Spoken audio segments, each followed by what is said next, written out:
Hola, ¿qué tal? Hablaremos de los arbitrajes en el derecho comparado de los tratados de libre comercio. Hay que tener presente que la red de tratados comerciales internacionales que ha firmado nuestro país es la red más amplia de tratados que tiene firmado cualquier país en el mundo en sus procesos de integración comercial internacional. En particular, hay que tener presente que el Tratado de Libre Comercio de América del Norte ha servido como modelo, como base para la negociación de los acuerdos posteriores. Por lo mismo, el conocimiento del Telecán deviene indispensable, al menos en su estructura y en sus contenidos generales, para poder entender los contenidos y el desarrollo del resto de los tratados comerciales internacionales. Una red de 12 tratados de libre comercio tiene nuestro país, que lo colocan como una nación profundamente integrada a la economía internacional y a los flujos de comercio globales. En este sentido, la solución de controversias o los mecanismos de solución de controversias planteados en estos tratados comerciales internacionales, pues han seguido la pauta o han seguido el modelo establecido por el Telecán. Tenemos entonces dos tipos generales de solución de controversias más manifestaciones particulares. Normalmente en cada uno de los capítulos o en la mayoría de los capítulos de los tratados de libre comercio se incluye un mecanismo de consultas. Mecanismo de consultas pensado en resolver la controversia surgida en el tema de qué se trata en lo particular y que en un momento dado puede sustituir a las consultas generales que plantea en cada caso el capítulo general de solución de controversias del tratado. En el caso del Tratado de Libre Comercio de América del Norte es el capítulo 20, del cual hablaremos en otro de los temas más adelante.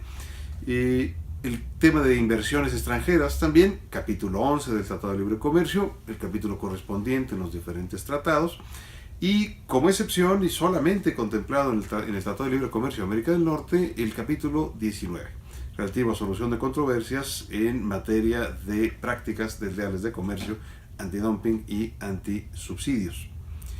Tenemos entonces que el arbitraje se ha convertido en una herramienta esencial y fundamental para la solución de controversias en la red de tratados que tiene firmados México.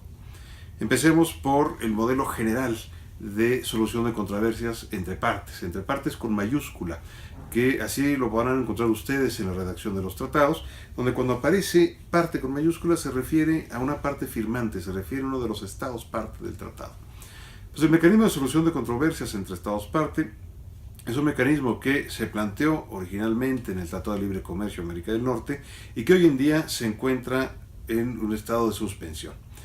Está atorado el mecanismo por una falla, por un problema de diseño en el proceso de nombramiento y de integración del grupo que se encarga de la solución de controversias. Si bien el capítulo 20 se le define como un procedimiento arbitral, en realidad se trata más bien de un grupo de expertos, pues no emite un laudo al final, sino que emite una recomendación. El proceso de integración de este mecanismo hace necesario el acuerdo de los dos estados parte, quizás un tercero que pueda intervenir, en la designación del presidente de este mecanismo, del presidente del tribunal o del grupo de expertos encargado de conocer de la controversia. El problema es que en el diseño del capítulo 20 del Telecán, como lo veremos más adelante, no se plantea la posibilidad de que las partes no se pongan de acuerdo. ¿Qué pasa si las partes no están de acuerdo en la designación del presidente? Según el Telecán, se deberá dejar a un sorteo, un volado, en donde las partes decidirán o dejarán a la suerte pues la decisión de a cuál de ellas le corresponde nombrar al presidente. Actualmente el capítulo 20 del Telecán está, como les digo, suspendido. Simplemente ha habido una negativa de seguir adelante con este sorteo en un momento dado. Y lo que se ha hecho es resolver este problema o esta laguna en el resto de los tratados comerciales firmados por México. Ya sea señalando que es el país o el estado parte que solicita la integración del mecanismo el que ante un desacuerdo de la contraparte seguirá adelante y nombrará por sí mismo al presidente del grupo, o bien en algún caso se le pide a la OMC que sea ella quien determine quién es el presidente correspondiente. En ese sentido, vamos a encontrar que el modelo, por lo demás, se va a repetir en el resto de los tratados comerciales internacionales firmados por México.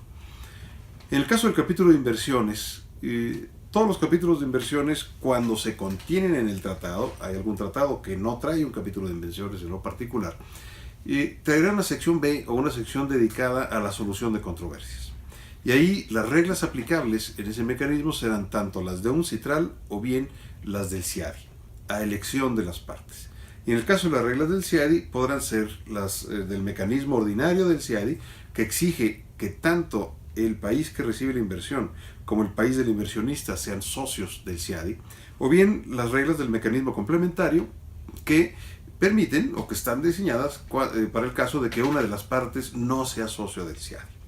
En ese sentido, tenemos pues que la gama de tratados comerciales internacionales firmados por México, en su inmensa mayoría, con excepciones, como por ejemplo el tratado con la Unión Europea o el tratado con Japón, incluyen básicamente los mismos mecanismos: solución de controversias en materia de inversiones, solución de controversias entre partes, planteados en el Telecán.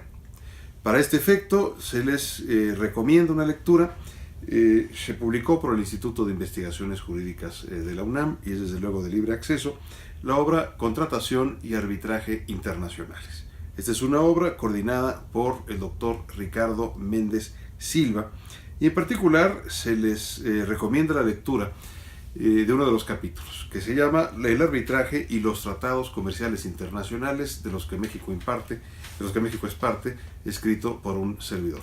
Muchas gracias, buena lectura y a resolver el cuestionario correspondiente. Hasta luego.